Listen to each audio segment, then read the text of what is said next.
Nah, masih bicara tentang defleksi pada composite beam ya, pada composite section. Sebenarnya ini kalau menurut para ahli ya, ini menurut buku ini itu prediksi yang hasil hitungan ketika elastik itu tidak akurat sebenarnya. Baik itu untuk short term dan long term. Kalau untuk long term lebih tidak akurat lagi. Untuk short term tidak akurat, tapi untuk long term lebih tidak akurat lagi karena banyak faktor yang harus dilibatkan dalam penghitungan ya. Padahal yang dihitung kalau di rumus ya, di persamaan untuk menghitung long term deflection itu defleksi jangka panjang itu hanya aspek creep dan shrinkage saja, hanya aspek rangkak dan susut pada beton saja yang dimasukkan. Padahal banyak sekali yang mempengaruhi defleksi itu kan banyak sekali. Tapi yang dihitung kan hanya susut dan rangkak saja. Nah, di British Code ya, di British Standard, British Code itu ada satu ahli yang dia eh, mendevelop ya, mengembangkan salah satu teori yaitu dengan membatasi apa namanya span to depth. Jadi bentangan dan tinggi baloknya itu loh. Nah itu. Jadi tiap span berapa itu paling enggak tinggi baloknya sekian kayak gitu. Nah itu fungsinya adalah untuk supaya masih dalam jangka aman. Nah ada beberapa hal katanya Pak Bebi ini ya. Pak Bibi ini adalah salah satu yang mengembangkan itu. Jadi ada sekitar 9 hal yang mempengaruhi kenapa eh, defleksi yang terjadi itu selalu lebih kecil daripada hasil hitungan teoritis. Jadi banyak faktor. Di antaranya eh, variasi-variasi yang terjadi terkait dengan elastisitas, kemudian shrinkage dan creep-nya dari beton itu sendiri gitu. Kalau kita bicara beton itu kan sebenarnya beton sendiri itu kan tidak sama dengan baja ya. Kalau baja itu kan dia dari cairan ya atau apalah. Dia sebenarnya kan bukan padat waktu masih panas. Dia asalnya kan dari agak kayak bubur gitu kan. Terus dia mengeras. Nah, ketika mengeras itu kondisinya kan bisa dikatakan satu batang itu kan dia homogen, padat gitu. Tapi kalau beton kan tidak. Kita membuat satu span beton bertulang gitu, itu kan bisa jadi yang ujung sini berongga, yang ujung satunya itu padat, yang tengah agak berongga, geser dikit padat, geser dikit berongga, gitu kan. Itu kan nggak tentu kayak gitu. Jadi tidak bisa dihitung dengan akurat, nggak bisa. Kemudian ada stiffening effect of finishes. Jadi ada misalkan ketika kita membuat slab beton gitu misalkan ya untuk lantai, kemudian ada finishing layer atau ada screeding layer. Kalau misalkan di atap bangunan itu misalkan dia agak bentangannya besar, itu kan harus diarahkan karena air hujan itu.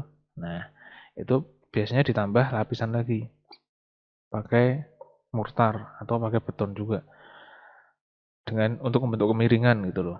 Nah, itu kan ada penambahan permukaan finishing itu juga mengeras. Nah, nantinya itu juga mempengaruhi kinerja betonnya. Kemudian ada eh, apa namanya perilaku di tumpuannya gitu kan.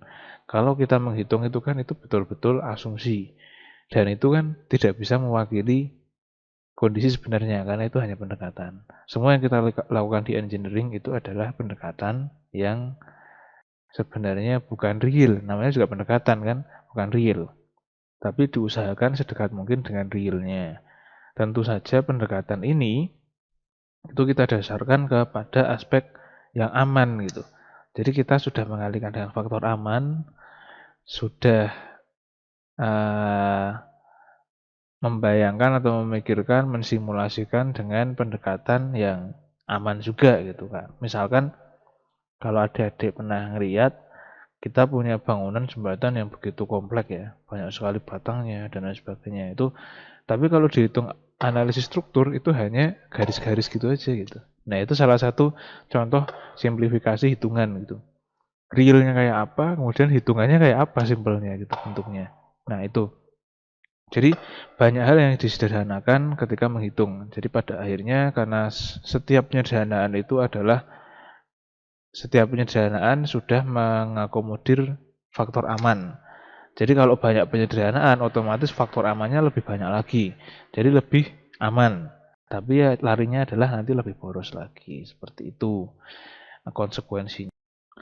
Nah, pada prakteknya itu banyak sekali kejadian retak ya. Tapi retaknya itu kan retak finishing, retak plester pada dinding-dinding itu loh. Nah, itu bisa terjadi. Jadi retak plester itu akan mulai terjadi kalau si balok penumpunya, balok tempat menumpunya si dinding itu melendut sebesar L per 800. Di mana nilai lendutannya itu kan nilai lendutan itu kan ada faktor beban, ada faktor panjang, ada faktor E, ada faktor I kan. Nah, untuk bebannya sendiri kalau kita bicara short term atau seketika itu ya ketika dinding itu selesai dibuat gitu. Nah, bebannya itu. Tapi ketika kita bicara jangka panjang itu nanti ada beban kejut, kemudian ada beban creep, ada beban shrinkage gitu-gitu kan itu masuk semua nanti. Jadi itu akan menambahkan nilai defleksi yang terjadi pada balonnya. Nah, ketika itu sudah menyentuh L per 800 itu biasanya lapisan finishing pada dinding itu akan retak-retak. Nah, kemudian kalau bicara tentang defleksi ini ya, sebenarnya kalau kita sipil itu kan lebih concern ke kekhawatirannya adalah ke struktur kan.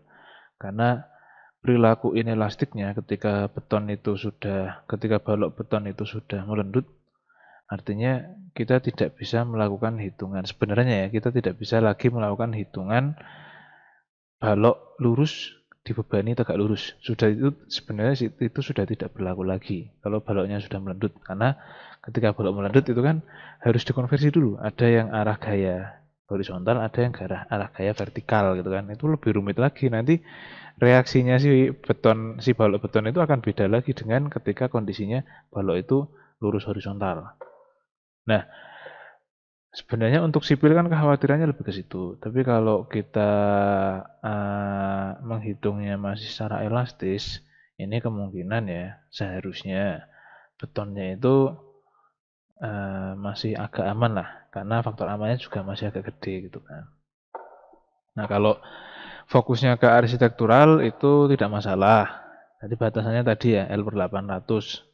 Ketika lendutannya masih di bawah itu ya kemungkinan besar tidak terjadi retakan pada dinding-dinding. Tapi kalau defleksinya lebih dari itu, sudah mencapai L per 300 atau L per 500 itu udah kelihatan defleksinya sebenarnya. Tapi ketika itu gedung yang dipakai kan biasanya ada plafonnya, jadi itu sudah agak bisa menutupi sih. Kalau lantai itu kan bisa di overlay lagi, dinding bisa di overlay lagi. Tapi sekali lagi defleksi ini penting. Jadi walaupun dia adalah batasan untuk beban layan, tapi maksudnya gini ya, ketika batasan itu beban layan adalah yang dilayani itu menjadi tidak nyaman lagi. Tapi kalau batasannya itu batasan ultimate, ketika itu terlewati, maka strukturnya sudah bahaya. Artinya ketika sudah melewati batasan ultimate, itu katakanlah strukturnya bisa putus atau bisa roboh. Tapi kalau sudah melewati batasan layan, itu belum tentu rusak.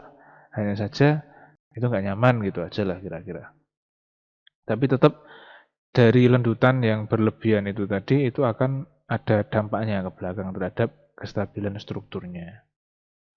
Jadi itu tidak bisa diabaikan ketika melakukan penghitungan perencanaan.